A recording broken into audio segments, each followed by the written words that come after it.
صباح الخير. إذا ممكن كلنا ناخد مقاعد عشان نكون جاهزين لبدء المراسم. أهلا وسهلا بالكل. Everyone, welcome to the annual conference of the Alliance for Middle East Peace.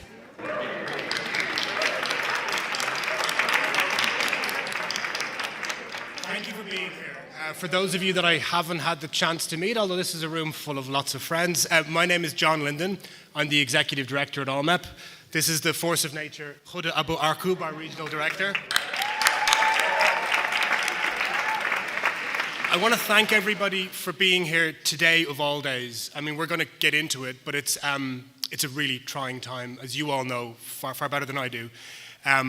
It's also no ordinary day. We didn't intend to schedule the event today. I think, as you probably saw from numerous emails that went out, we had to move things.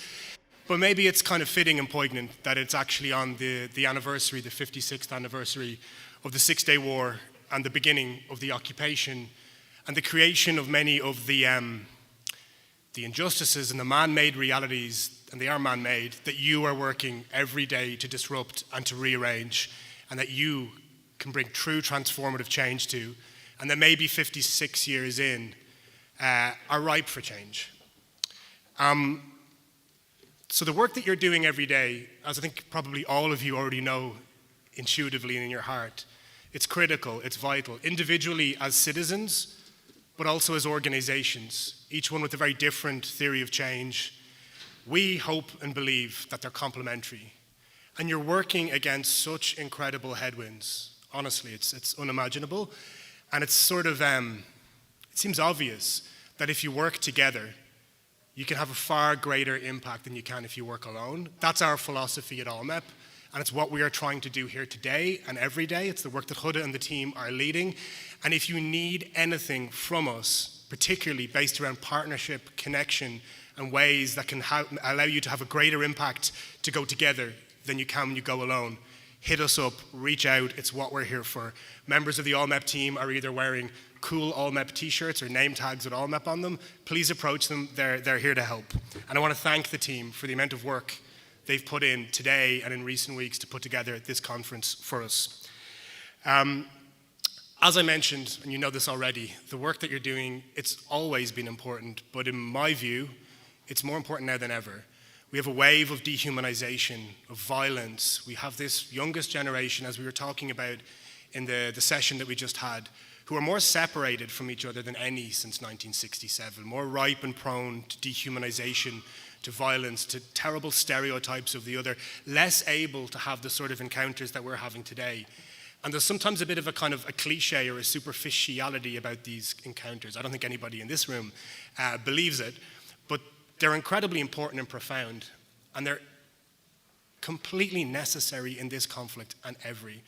The level of ignorance, of fear, of stereotypes, of mistrust, I mean, we have them in our own societies across the world without decades-long inter-ethnic conflict as an accelerant. That's the challenge you all have to deal with. But we do have tools, and you are currently rolling them out, that can really challenge and disrupt those things. Build those sort of relationships that can generate trust, but not just trust, ideas. We really need to have Israelis and Palestinians sharing the same space together again at scale to come up with ideas together, not in silos in one side of the green line or the other, that do not survive contact once they meet the other side and really aren't getting us anywhere. And if you could imagine just the opportunity of bringing together this new generation of Israelis and Palestinians, the new ideas that they would bring up. And I can tell you, members of the diplomatic community here with us today are also hungry to hear some of those new ideas and new energies from this coming generation of Israelis and Palestinians. And then also hope, but not a fool's hope. Hope that's really based upon that shared understanding, those relationships, that trust, those ideas. That's the fruit of it. And hope is a big thing. It's necessary for diplomacy. It doesn't really work otherwise. But it's hope rooted here. Not hope that there's going to be some white knight coming from overseas to save Israelis and Palestinians. If that was ever true, it's definitely not true today. And whatever happens here is going to be a function of what you all do, I think. What Israelis and Palestinians are able to put together and what we internationally with humility, are able to do to help, to resource, to amplify, to provide the connections, and to hopefully be your allies and be in solidarity with the work that you do. And on that note of solidarity, I want to thank members of the international community who are here with us today. Between the river and the sea, the people who are most passionately and diligently working every day for peace, for equality, for a two-state solution, very often are you all here today, and brave and very hardworking members of the diplomatic community who are working against those same headwinds. Really do understand that. And in recent days, in fact 10 days ago, we had an example of the diplomatic community coming together in solidarity with all of you, with us, with civil society. 11 nation states speaking out publicly, several others intervening at a high level privately as well, and helping to deter a very dangerous piece of legislation which threatened to put 65% taxation on foreign political contributions to civil society actors here in Israel. I want a round of applause, first of all, for the diplomatic community.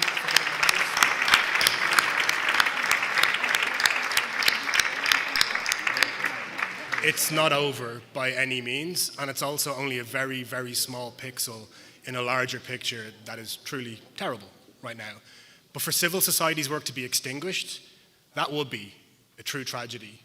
And for attacks on your work, on the things that you do every day, to find momentum and to resonate and to actually be implemented, that would be a tragedy. And I think the solidarity of civil society and diplomats working together is something interesting that maybe we can try and work with and accelerate and systematize a little bit more. And one of the things we want to talk about today is how civil society and the diplomatic community can work together. Now, in a few moments, Huda is going to introduce our keynote today, who is the United Nations Special Coordinator, Tor Wennesland, who I want to thank for being with us again today and for all of your support for civil society, both you, your team, UNSCO. It's been truly important. So a big round of applause, please. Before we do that, we wanted to make a quick and special and a very sincere note of thanks to another special guest with us today. He was last year's keynote speaker, for those that were lucky enough to attend. And it's the US Ambassador to Israel, Ambassador Tom Nides, who's with us here today. Ambassador Nides has been a fantastic ally to ALLMEP, to the peacebuilding field, throughout his time. In fact, even a few months before he came to the region, he was asking all the right questions and learning about this space and helping us at some really critical moments in making sure that your work is resonating at the very top table of diplomacy. When the US ambassador raises the work of civil society peacebuilding with ministers, prime ministers, ambassadors, diplomats around the world, it really matters. And not every ambassador has done that, but Ambassador Nides certainly did, and we're very, very grateful. Thank you. And one other thing that he did is play a leading role alongside 10 other nation states publicly in helping to encourage reconsideration of the legislation that I mentioned. And it was really important, and we don't take it for granted. And we're sorry that unfortunately he's going to be leaving us in a few weeks' time to go back to the United States.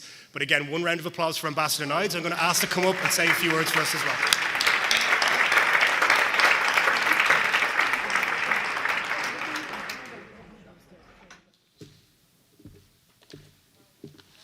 Well, that was very nice. Thank you, John. I made a cardinal mistake when I first took this job, and I gave John my cell phone number. For those of you he asked you for the cell phone number, I assure you don't do it. And honestly, I'm honored to not only work on behalf of all of you here, but I consider John a friend and someone who I'll spend an enormous amount of time in the future. I want to, for just a second, say a shout out to Amy Stoll, who is the head of USAID for us. Just to be clear, I like to say she has all the money. I just have the good looks, and she has all the cash. Jessica Zama, who's here too. Jessica is also the deputy USAID director, who many of you know and many of you have been working with. And then lastly, I just want to say, George Salem's in the room, and George, raise your hand. Where are you? Is he back there? Back there. He's in the back. He should not be in the back of the room. George is a chairman of the MEPA board, which, as you all know, would never have actually started without John's help. The MEPA has been and continues to be a leading force in bringing Palestinians and Israelis together is a remarkable thing. The Democrats and Republicans rarely work together on anything. They work together to get this money, and it's an enormous achievement. And it was helped by bipartisan members of Congress, but also John's hand, his silent hand, was working the process on Capitol Hill from Europe, and I think it's very important. Let me just say one word and I'll stop. I am the American ambassador to Israel. I am not the American ambassador to the West Bank on Gaza, although some people have suggested on the right have suggested maybe I've got my priorities a little bit screwed up. The reason is I care deeply about the state of Israel, and the only way the state of Israel is going to exist in the long, long run in a peace is having peace with the Palestinians. From a selfish standpoint, I wake up every day trying to figure out how I can make life just a little bit better. Not very complicated. No, it's not a Nobel Peace Prize, although it would be nice. But it is about every day waking up and how to make life, first for Israelis, obviously, which is important for the security of Israel, but for the Palestinians who live in the West Bank and Gaza. Because make sure everyone understands something. 99% of Palestinians wake up every day and want the same thing as every Israeli wants. There's a job, an opportunity, security, freedom. That's what they want, okay? And that's what I try to do because it makes Israel a safer place.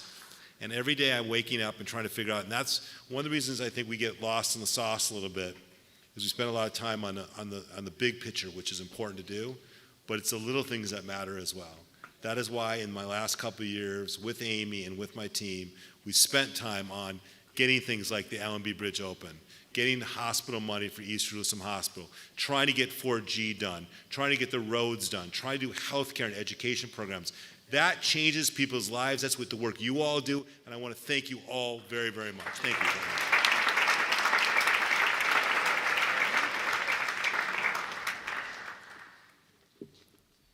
Thank you, Ambassador Nides. It's sad for us to see you leaving, but we wish you all the best in your next adventure.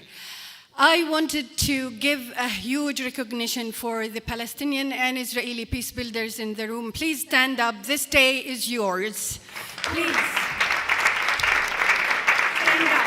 Stand up. All the peace builders, please. This day is designed for you. This day is your day, and this is the day you show that you exist. Thank you.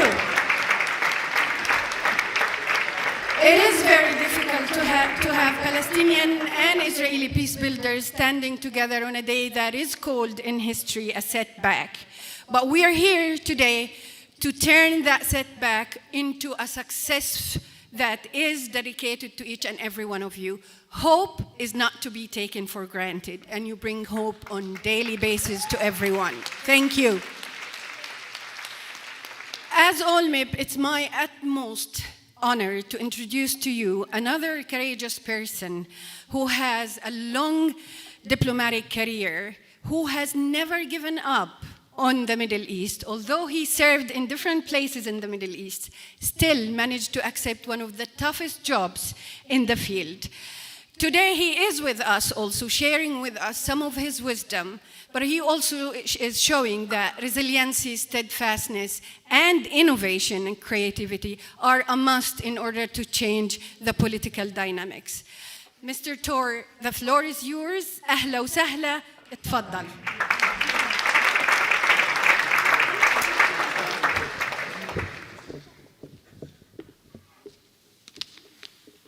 Thank you for inviting me. It's an honor.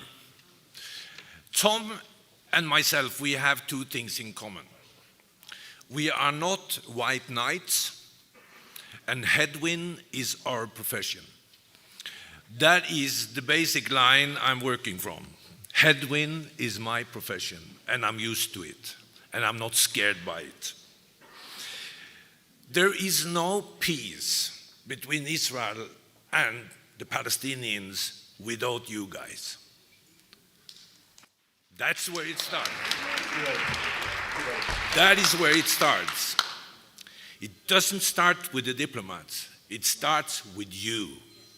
Because if you don't connect, if you don't go into the weeds, if you don't address the others and live with the others and learn the societies how that is done, there will be no peace. And the diplomats can pack up and go back home. So in a way, you guys, you are carrying the work diplomats are doing, including that of my own. I mean, we are into terrible times when it comes to creating dynamics that would foster changes on the ground. A lot is on the negative side. A lot is on the negative side. Unfortunately, unlocking that is a massive challenge. A massive challenge. I was not a part of the team in Norway doing the Oslo Accord. I came in just before they did Oslo II, with the first and the second redeployment that never took place and was turned upside down. So, what did we achieve and what did we not achieve? We did not achieve a lasting peace, but my sincere view is exactly the same as the one Tom outlined. We won't have a lasting peace unless the two sides get together also at the political level, not only at your level. Some of my concern is relating to one basic fact. In a period of stalemate, we are looking at the narratives more than the opportunities. We are involved in a reinterpretation of the narratives coming out of the different UN resolutions and the Oslo Accords. We are guarding the commas, the words, and the intentions. We need to start from where we are and look at how we deal with the future. One key sentence given to me by the Secretary General when I took up this position was the following: you will never, in a conflict that you're going to deal with, get the two sides to agree on a common narrative of the past. Never, ever will that happen. The Israeli narrative and the Palestinian narrative are wide apart. So focus on the future if you're gonna resolve the conflict. And take as point of departure where you are, even how bad it looks. The average age in Palestine is 19. Think about that. The average age in Palestine is hit by those who were born during the Second Intifada, just before or just after. This generation is the generation that are in the middle of the hotspots, in the middle of the conflicts, whether it is from Gaza or ongoing conflicts that are taking place at the West Bank. We are talking about kids.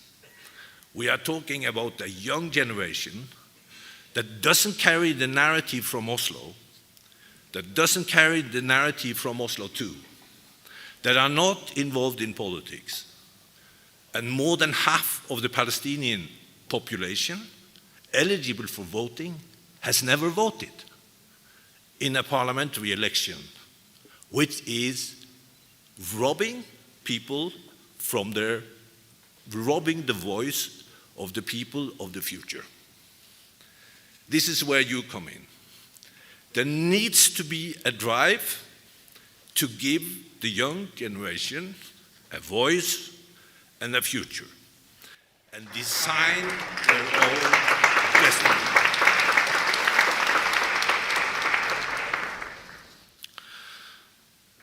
How will a two-state solution look like? I frankly have no idea. I know very well the parameters that we are having in front of us.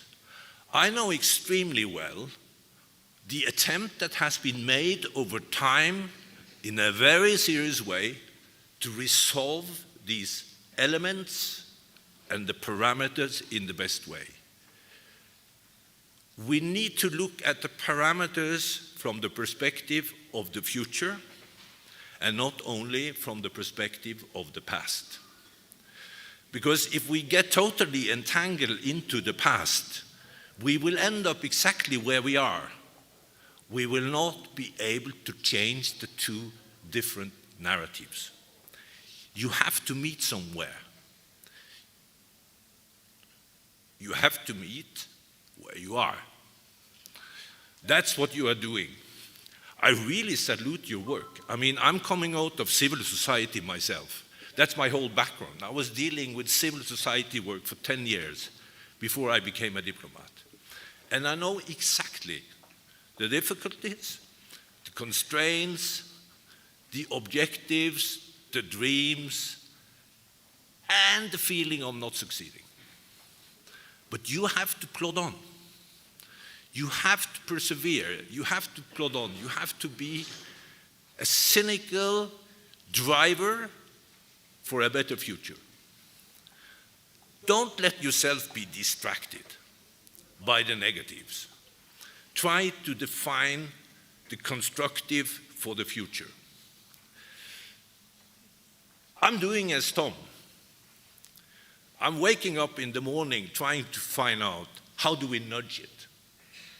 How do we move it slightly towards the better and not towards the worse? How do we talk to the politicians? How do we get up with ideas that could just inch us a little way into a better perspective? I can tell you it's superbly hard. I'm not going to blame politicians for not succeeding. I somehow blame myself for not being smart enough to move the agendas forward. Not every day, but kind of once a week. But I've decided that I'm going to go full into it with the whole UN family behind, because I think the UN can provide a support for you, a support for the betterment of the discussions among politicians, and I hope for bridging what is looking very hopeless. I mean, I am happy that I was not born in Jenin 20 years ago. The ones who live there, who lives in Gaza, they have a hard task. The ones that are on the Israeli side dealing with this, they have a hard task. It's about security, but it's also about future. We need to redefine a program for the future amongst those who represent the future and not the past. Politicians here in Israel and in Palestine, they're all my age, past 70. And the problem is the connect. How do we connect with the new future? We are not very good at it, but we need to listen more.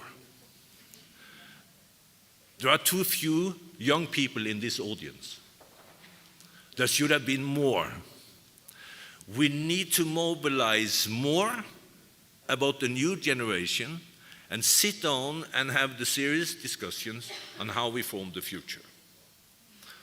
Actually, the fact is, and I'm trying to do something with that, we don't really have a very good view and understanding on how the generation between 18 and 40 today is looking at the future for an Israeli-Palestinian peace. We know some of their priorities, but we have never really dived into it. We have never really tested out whether the parameters we are working from is their parameters. We have never tested out whether they share them or what they're going to do with it and how they want to interact. We need to know more.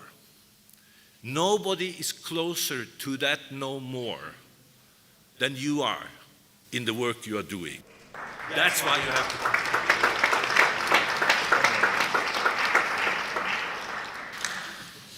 I have said in the Security Council, and I can say to you as well, managing the conflict is not sufficient. We'll never get anywhere by doing that.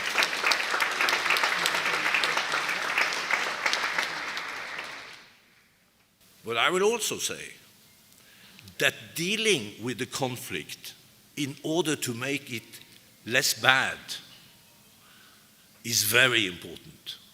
Because if nobody does that, we are really going in the wrong direction. So, I'm not happy with dealing as much as I do with de-escalation when a conflict is coming. But that is work that diplomats have to do. Because if we don't do it, it gets worse. And I will continue to do that. Not from the perspective of managing the conflict, but from the perspective of calming down a situation so we can get the dialogue we need to get together going. Because if we don't get that going, we go nowhere. There is, and I've told politicians that are in the midst of the turmoils, the following. Don't think that another war, wherever it is, will bring you money. It is not like this anymore. It is not like a donor conference is just around the corner whenever there is destruction and conflict. That is not the case anymore. The world has changed. The opportunity to foster massive financial resources into this area, those days are gone. Geopolitics is taking us in a different direction. Focus is elsewhere. And the involvement of politicians we had to resolve this conflict is not there in the same way as it was before. It is a reality. And what do we do with that reality? We need to do it smarter. Not from the perspective of conflict, but from the perspective of interaction and defining the future ahead of us, rather than discussing the commas from the past. So, I invite you to be a part of that. And you can lean on our support, because UNSCO, with my team, and UN, with our capacity, will mobilize in support of that. And basically, that's our program. We are not there for self-fulfillment of resolutions passed in different UN bodies. We are here for the people. We are here. We are here for the future. So let's move in that direction.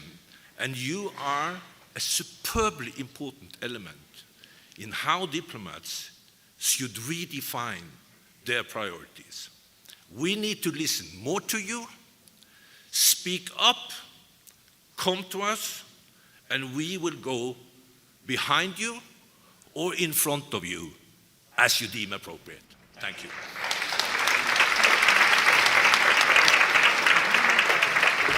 Thank you very much, Special Coordinator Wennesland, for those comments.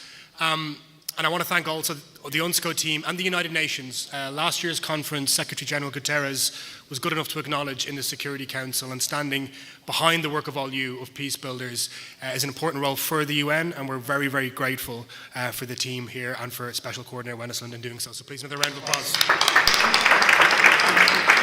I wanted to do some very quick housekeeping. So thank you all for being in here for this keynote session and to our speakers. We're going to now transition to our dual track for the rest of the day. So at each time that you will see on the posters around the venue, we will have both a plenary session or a panel in this room. Everything is on the record. For those of you that want to share quotes, information, insights on social media, please do so. Then we have the workshop room, which is over by the cafe. Now in there, we're going to have some deep dive work amongst peace builders and our allies. That's going to be something that Brits call Chatham House, right? So you can essentially cite what you hear in that room, but you cannot attribute it to an individual, and you cannot identify that an individual was in the room, right? So you want to try and foster as open and candid and really substantive a conversation as possible. If you have questions about either of those rules, please come to a member of the ALLMEP team. The other thing to note is that the schedule has shifted around a little bit, and we're very grateful that we have some additional speakers who are joining us today. So take out your smartphone, scan your pass here on the QR code or the poster, and you will see the up-to-date schedule, as well as some clickable links to the biographies of some of the speakers on the panel sessions that we're going to be putting together. The final thing to say, and perhaps the most important thing, is the members' fair. So out the back of the YMCA, as you go through the lobby, we have almost 40 ALLMEP members who are presenting their work.